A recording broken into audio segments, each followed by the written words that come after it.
Here we are outside the house, and we're going to approach the house and enter so you can see the interior. Of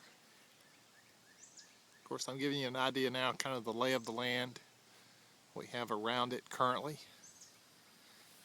And we're going to approach it so you can get an idea of the scale of this house. The Brunson home, as you could see from the photo of that painting, it had some really nice tall Italianate arches. And so once we restore this structure, we're going to be replicating all of that. As a matter of fact, I think a lot of the molding, a lot of the exterior, we still have. You'll see some of that inside once we go in. Very nice, spacious porch. As we enter, I'm going to kind of adjust our eyes here. Large center hall. This is popularly seen during the mid-Victorian era, where you have that central hallway that's an inviting aspect of the home. You see what appears to be 14-foot ceilings. Back in the day, when you did not have the central heating and air like we do today, you would have a need for ventilation in the home. You want the hot air to rise. And of course, people didn't quite understand the germ theory the way we do today. They thought if you breathed in stale air, it would make you sick. Now, off to my left, we enter a spacious room. Once again, the tall ceilings. You can actually see the split lathing that remains as the foundation or basis for your plaster. And then, of course, we see some of the original wallpaper, perhaps, still remaining.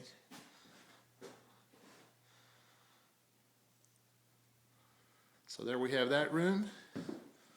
We'll go back across the hall. And of course, we see where the fireplace was in this particular room. Once again, the large windows that allow a good bit of light to come in.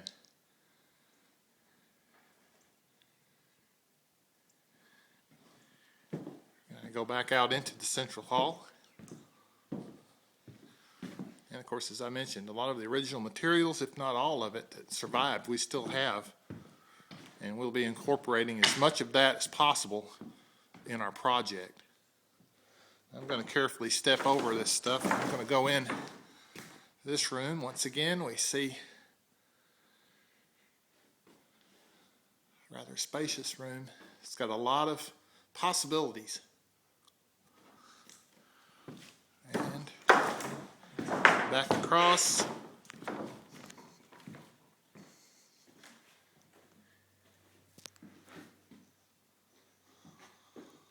Another wonderful room.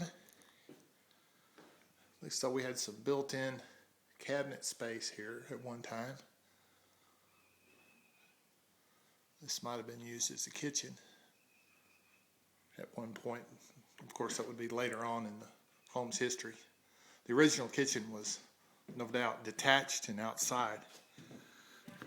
Now we're going to go back into this rear section of the home. Now this is what we might call not necessarily an add-on, although this originally was probably a porch that was enclosed. But the roof line, as it comes down, makes these particular rooms, these three rooms, appear to be what we'd call shed rooms. So I'm approaching the one over on the west side, and you can see the height of the ceiling rafters is lower,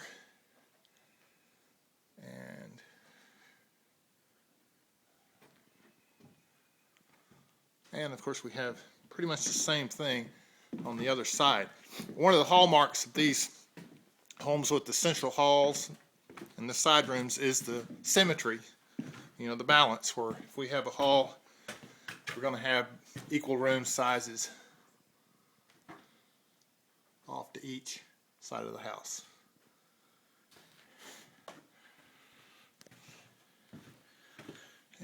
watching our step. Going back out into the central hall.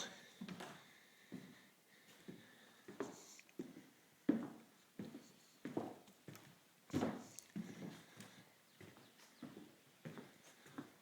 back out onto the large porch. And there's the lady enjoying a little bit of grass she can find. All right. Well, there you have it, folks. The Brunson home, circa 1860, Hempstead County, Arkansas, currently in historic Washington State Park. Respond to my video. Let me know what your idea is as to a future use for this particular site. Would you like to see it as a restaurant, bed and breakfast, meeting center, multi-purpose facility, or something else within reason and, of course, legal? We'd love to hear from you. Thanks a lot. Until next time, it's Billy out.